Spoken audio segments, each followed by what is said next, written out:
फ्रांसीसी अखबार में लिखा है, हमारे नबी सल्लल्लाहु अलैहि वसल्लम का नाम एक शख्स ने अपने नाटक में इस्तेमाल किया है।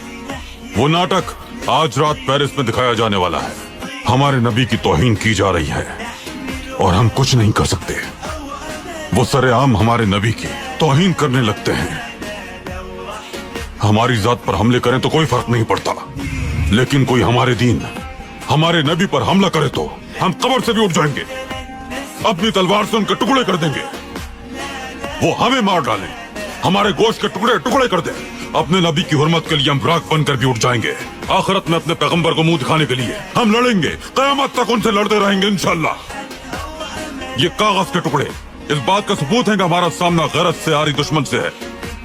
हम उनके जैसे नहीं बन सकते, लेकिन अपने दिफा से भी गुरेज नहीं करेंगे।